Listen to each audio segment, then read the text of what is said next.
Should Jerry Brainum stop making YouTube videos? I don't think so. This is Christian Duke from StrengthAddicts.com and the Iron Duke subforums at RxMuscle.com. So I saw this interesting post on Jerry's wall today in which he's a little upset that Rich Piana's latest marriage announcement video has 300,000 views and his latest video on myostatin has a mere 700. Listen, Jerry, the bottom line is social media, it's its own beast. The reality is that you write scholarly articles. You're an academic. You're an innovator. No one knows more about nutrition sciences than you do. But then again, most people, I would say at the expo level, at the shows, people just getting into bodybuilding, they like what Rich Piana does. Rich Piana's younger, he's more popular, he looks like a freak, he trains like a freak, he's got the tattoos, he's got the big entourage. You have to understand, like, I don't want to take anything away from Rich. He's competed his whole life. He's worked his ass off. He's competed on the NPC stage. He's won the California. And, he gives 110% on the road. Jerry Brainum gives 110%. He's written thousands of articles, helped thousands of people. I got him on Iron Debate at RX Muscle. That was awesome. Probably the best show ever. But the reality of it is that they're two different people. One is a scholar and academic. The other one's basically a rock star. And I don't think Jerry should stop YouTubing. I don't think Jerry should stop writing. But I think Jerry needs to be more realistic in the expectations of the accolades that he's going to get. In the sense that, yes, seasoned bodybuilders and people like Dave Palumbo and Chris the Technician Aceto and Chad Nichols, people like that, people like myself, people like, maybe people like you at home are going to celebrate, what Jerry Brainum has done and applaud him for it. But to say that, he's surprised that someone like Rich Piana is getting the views that he's getting. Like Rich Piana, Kali Muscle, the Hodge Twins, Furious Pete, these are people that are on the cutting edge. Dana Lynn Bailey, they are the most popular of the popular. So again, I think people have to sort of be realistic where they hold their not their standards, but where people hold their goals as far as views go. I think 700 views on YouTube is very respectable. I have videos that have 100, 200 views. And then after a year or two, I look at them and suddenly I've got some videos in Spanish that I made on a whim, right off the cuff, you know what I mean?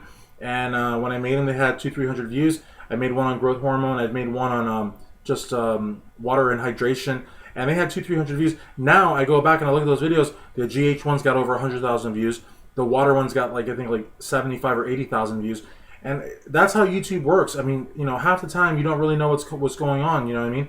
I can tell you the videos that Jerry Brainum did with Rick Drazen. Those videos have 10, 20, 30,000 views easy. So again, the reality is for YouTube, it isn't so much the views that you have, because you can't think of it that way. You can't say, well, I've only got 700 views, Rich Piana's got 300,000. It's also in your subscribers. Remember, you want to build your subscription base up.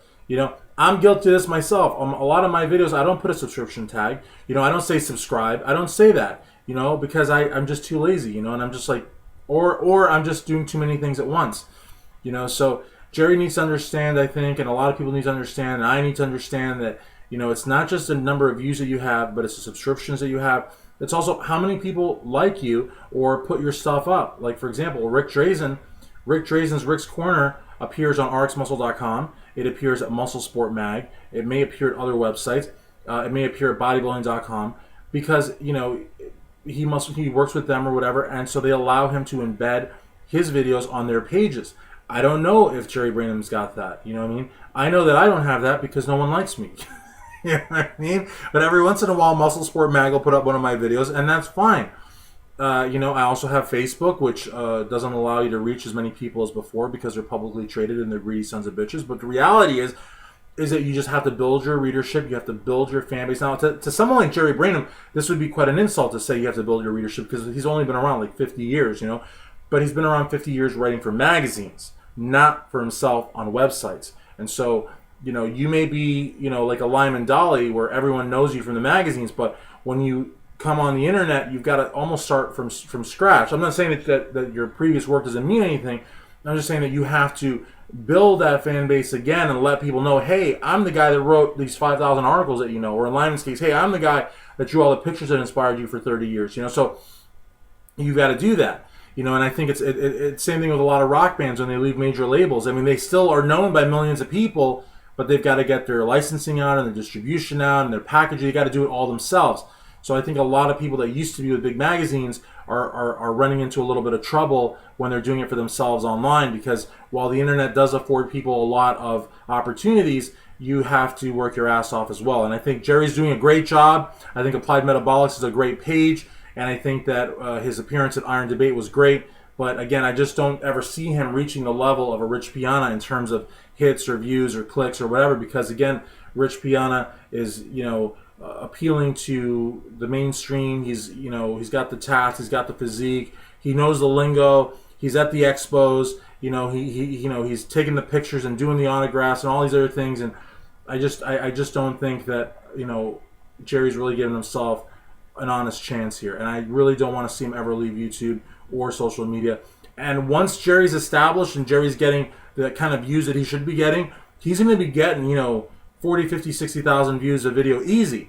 But to say that he's going to get 300,000, I don't know. Maybe, but I don't know. Especially because the video that Rich Piana got was basically a marriage announcement. Like you said, he didn't talk about nutrition or supplementation or training. He just basically said, "Hey guys, how you doing? I'm getting married," and it got 300,000 views, because that is what you call a superstar. And I hope that I don't offend Jerry by implying that Rich is a superstar and he is not. But we're writers. You know what I mean? He's a legend and I'm not, but we're writers. You know what I mean? And writers, it's just one of those things. You know what I mean? It's like the guy that writes for Rolling Stone. He's a legend, but people don't swarm his car. Like climb 8 floors to get into his hotel room.